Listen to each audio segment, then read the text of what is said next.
I'm Joshua Adams, and this is the Industry Insights Podcast, where I am joined in the Rock Paper Simple studio by community leaders as we dive into industry topics and perspectives.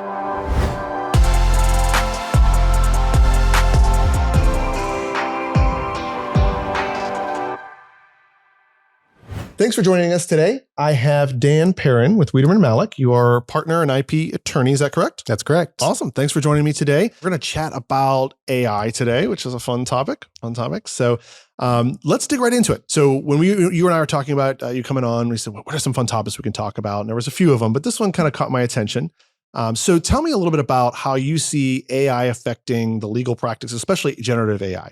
Yeah, so generative AI, and I guess let me say first, thank you very much for having me on. I really appreciate it. Generative AI is all a buzz. Everyone's talking about it, and that is equally true in the legal profession. What we do is entirely knowledge work, and generative AI is really all about that kind of work. And so the implications for it are kind of tough to figure out where the outer limit would be. When it comes to generative AI in the legal practice specifically, I think there are a few key factors that will dictate the extent to which it really transforms how we practice law. The first is how accurate the models can be.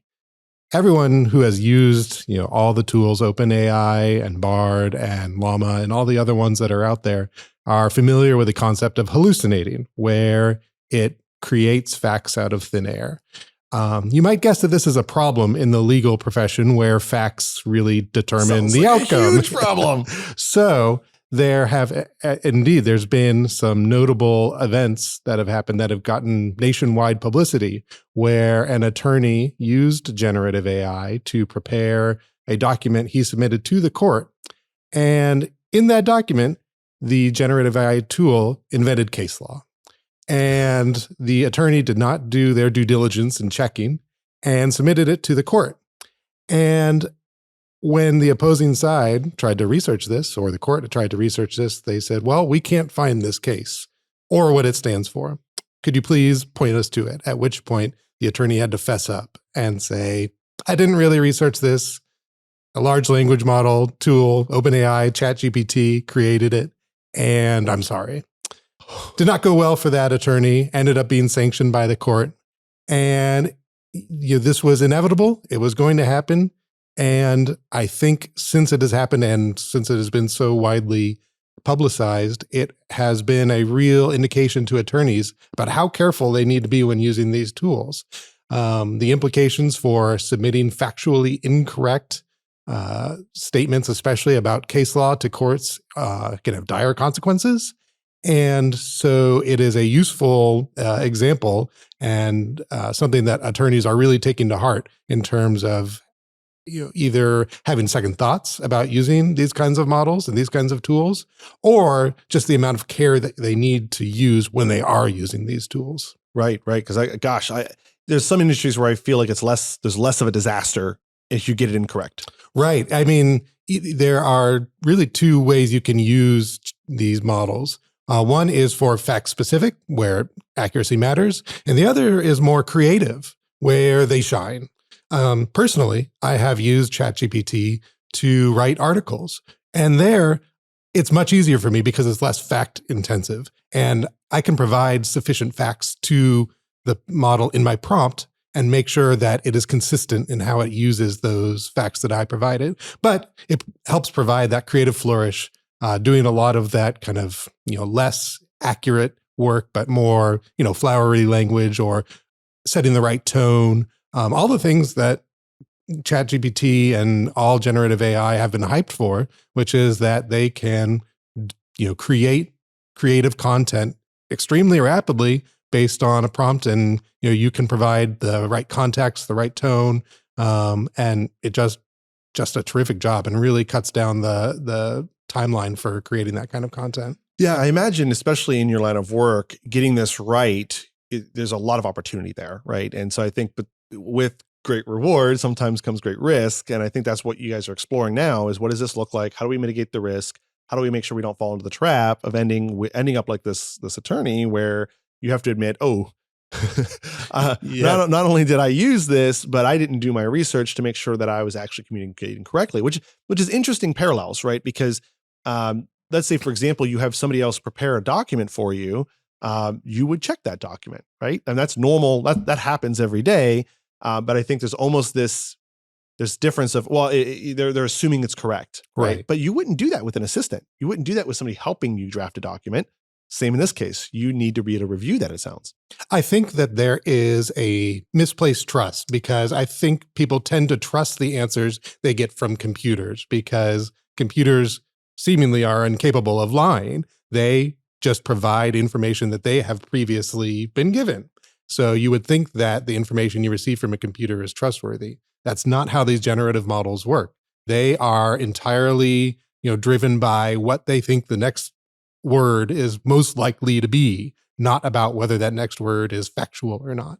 So yeah, I think that there is a misplaced trust in the content that is being produced from these models.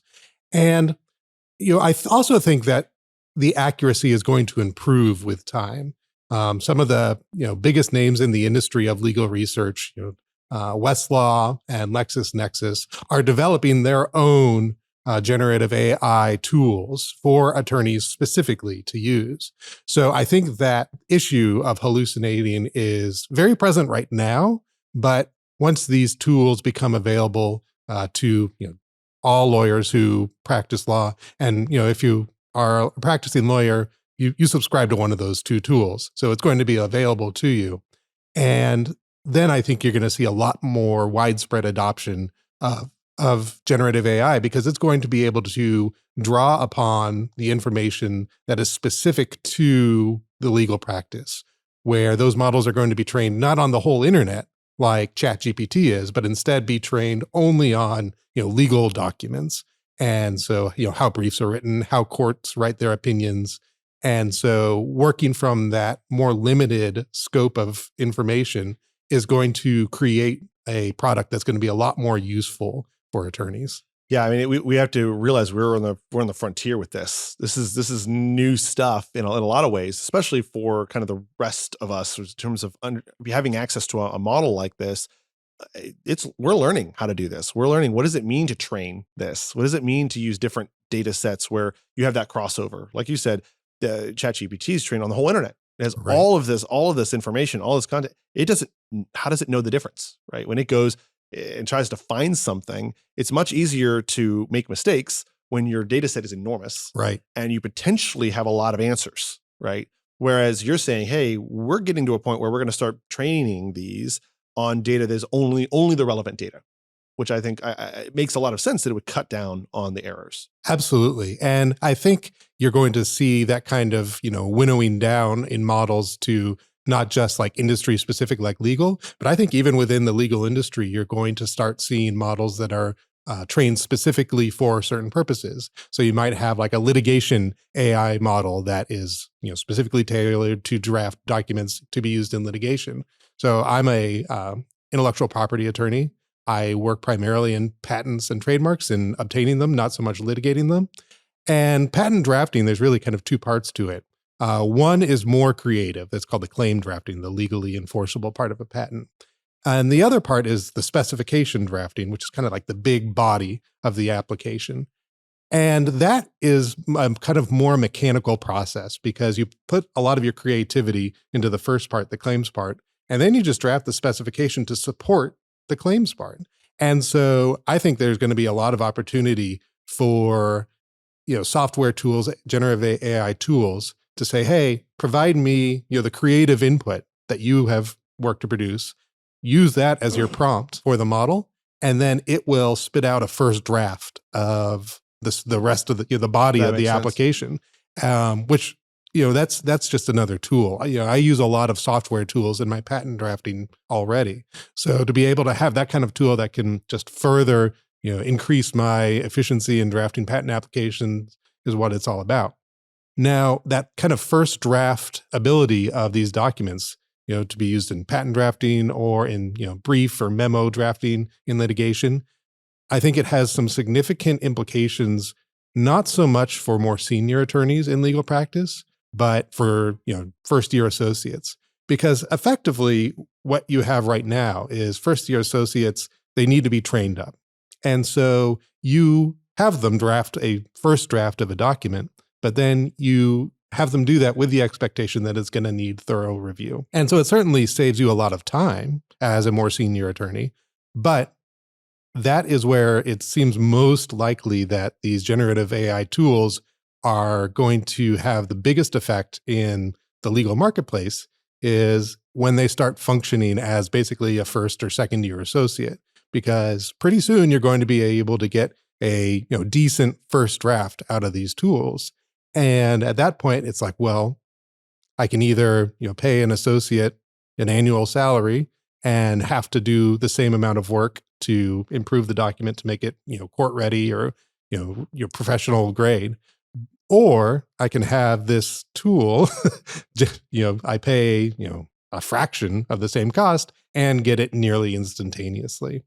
So I think finding the balance there is going to be a middle term challenge for the legal industry, because we're going to need attorneys in the future who have the kind of experience to discern when those models are making a mistake or not, but you need the pipeline. And so you still need to have young associates getting that kind of training. So that kind of balance is going to be difficult to find. And really, I think that is going to be the challenge for the next several years. Well, and that was my first thought. As you're explaining that, I'm thinking, okay, we're talking about being able to fulfill that middle tier of execution work, which is typically used to gain experience to become the senior attorney, right? So it feels like we're chicken and the egg a little bit here of how do you use the word balance? How do you balance leveraging that technology to do that mid-level work, but not end up 20 years later, 30 years later with no senior attorneys, right? Because nobody has been coming up through the pipeline. So I can see that being a potential issue. And I know as I've kind of thought on AI and knowledge, right? Because it's really all about this repository of knowledge and this information that we know.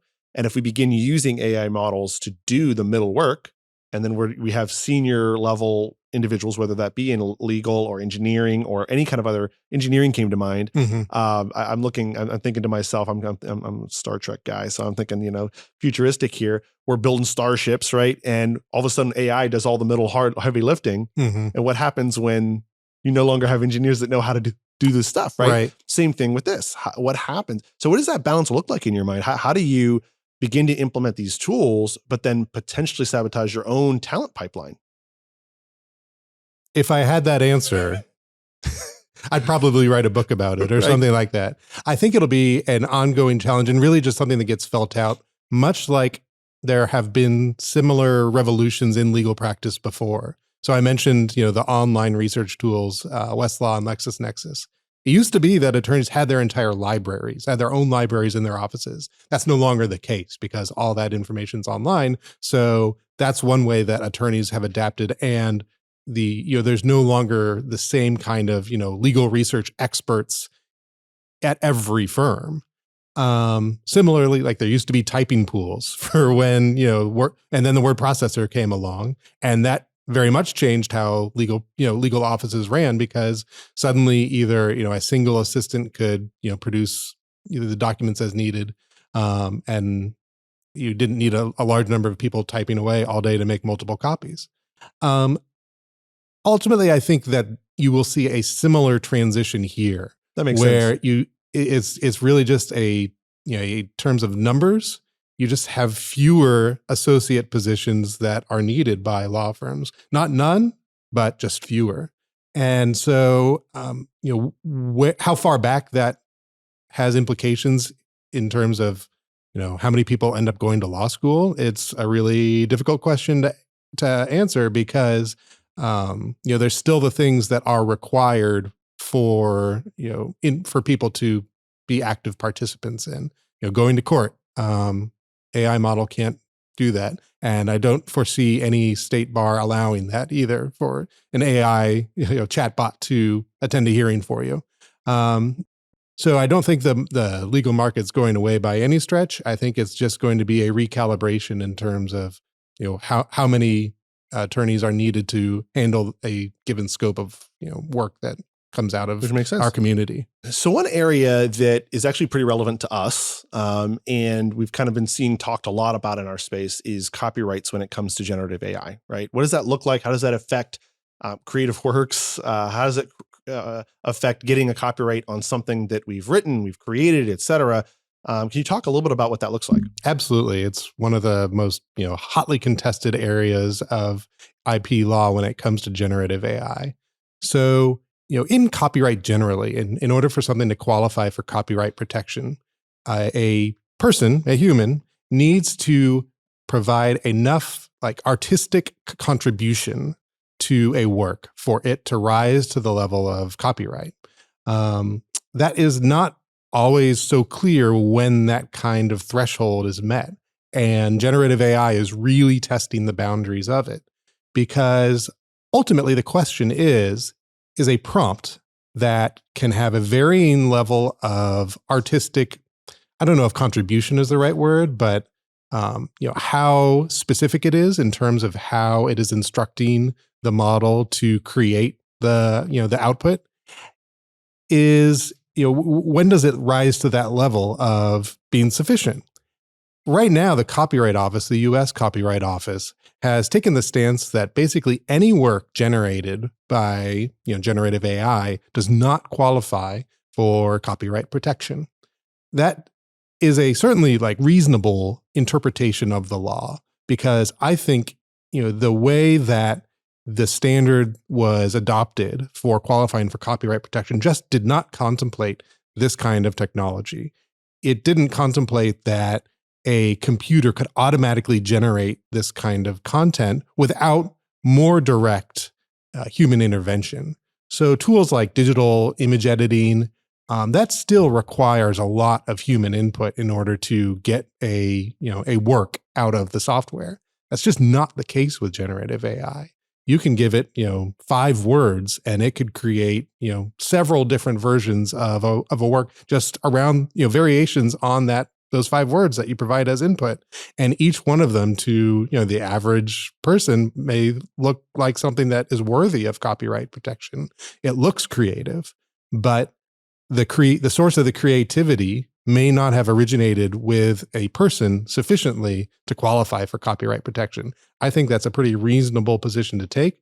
And ultimately, I don't know that the standards that we have in place are really equipped to address this question.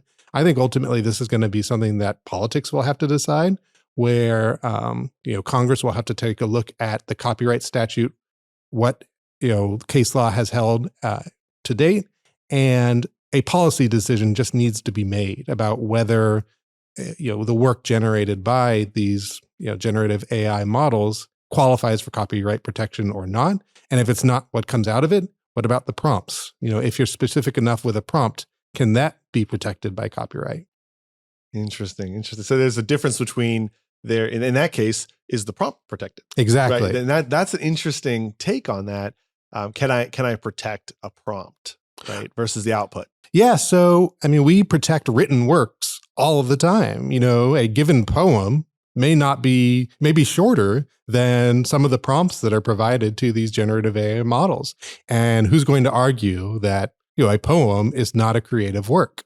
So it's not totally clear where that line gets drawn. There's totally reasonable cases to be made on both sides of it. And, it's ultimately going to be a very difficult question that's just going to have to be litigated and possibly legislated. Well, and then you've got the question of the data, right? The data that was used to train it. So if it's using data and imagery and other elements that are maybe not theirs, what does that look like? And so I'll be very interested to see, what does it look like when you have potentially protectable prompts, but then does the data set matter? Does the training data matter? Hey, this was public data that was pulled from people without people's permission. Maybe that's not protectable. Right. But maybe, hey, this data set was licensed and therefore protectable. So there's some questions there that I think will be very interesting to explore. In my mind, hey, as you were sharing earlier, they're looking at building very specific models built around specific data for specific case usages, right? And so if that becomes the case, at some point here, maybe that's less of a contentious issue, right? Yeah. So Yeah, you're absolutely correct. There's a lot of, feeling out and sorting out how this industry is going to work. So the New York Times has recently sued OpenAI I for saw. use of its content in training its ChatGPT models. Some other independent artists, individual artists, have also sued. So that's kind of a almost deeper question about what kind of rights do copyright holders have in terms of their creative works being used in the training. There is a ongoing debate about whether that is in fact an infringement of their copyright, or if that constitutes what's called fair use, because there is a certain amount of use that the public can have of copyrighted works without infringing on those copyrights. Another legal concept that gets implicated by this is what's called a derivative copyright, or a derivative work. So, if you take a story that is copyrighted and then essentially do fan fiction or something like that, you simultaneously, from a legal perspective, infringe on that copyright, because you are taking that creative content and you don't have permission to use that content in your own creative works. But when you create that new content, that's called a derivative work, which it itself is copyrightable, can be protected by copyright. And so you have this kind of weird, unstable situation where your creative work is both copyright protectable, but also infringes on someone else's copyright. So I think that's going to inform a lot of the decisions about how generative AI works, because you can quite reasonably say, if I tell a generative AI model to create a work in the style of an artist who has not consented to this model using their creative work to be trained on, then that could be that could create a derivative work that falls into that weird legal gray area where it's simultaneously protectable and also infringing on someone else's copyright. Mind bending. Yeah. This is Twilight Zone stuff here. And, I think that we have a better understanding, better footing for arriving at solutions, because, that's a concept that the law has dealt with for, centuries at this point, the notion of derivative works. And so I do wonder if that can be an avenue for resolving this ongoing dispute about, if there is sufficient use of a copyrighted work, either by virtue of the prompt that's provided or just by the internal workings of the generative AI model. If it draws sufficiently upon the works, the copyrighted works of an artist, maybe at that point it becomes a derivative work, and then it's just a question of, well, what's the mechanism for figuring that out? Which, the way these models works, they can be a bit of a black box. So that may not be as simple a technological solution to this problem as one would think. Right. So speaking of something that, bringing something else into this that is related but unrelated, you got Mickey entering public domain, right? And public domain is not new. Steamboat Willie. Right, Yeah. right. And I think that it's just very prominent right now because everybody's seeing all the stories about that. But this is something that's been around forever. We've got lots of public domain works out there. But I could see this affecting some of the AI usages, the AI copyright laws. What if models are only trained on public domain types of content, et cetera? How do you differentiate that, et cetera? What are your thoughts on that? So there's a lot that can be implied by that. And one interesting outcome of that could be that generative AI really just writes in the style of 70 to 100 years ago, because that's what's in the public domain, because copyright is enforceable for the life of the creator plus 70 years or 100 years if it's kind of a corporate work. In terms of how this would affect the data that gets put into it, I mean, it has significant effects that we are already talking about, but I do think it would hinder the kind of creativity that copyright is really intended to foster. There are certain fair use rights that the public has to copyrighted works. And so figuring out where the border is between what qualifies as fair use in terms of, simply describing the style, like a factual description of the style of a particular artist, which would be fair use, which is, for instance, how we have like art criticism, film critics, literary critics. They are able to factually describe what happens in a given work without infringing on the copyright. If you train a model on that kind of information, if you're training them on something that was fair use to begin with, is there subsequent, generation of content based on that fair use also qualify as fair use? It becomes a very tangled web, and no easy answers for sure. But the nice thing about technology that raises implications about what's legal and what's not is just full employment for attorneys. So I'm all for it. Creating a whole other layer of business for you guys. That's right. Yeah. Job security. You can't have too much. Of course. Well, Dan, thanks for spending some time with me today talking through this subject. It's been a lot of fun, and I appreciate you very much. It's my pleasure, and thank you for the opportunity. Thank you for joining me on this episode of Industry Insights. If you enjoyed it, be sure to subscribe, comment, or even drop us a line over at rockpapersimple.com.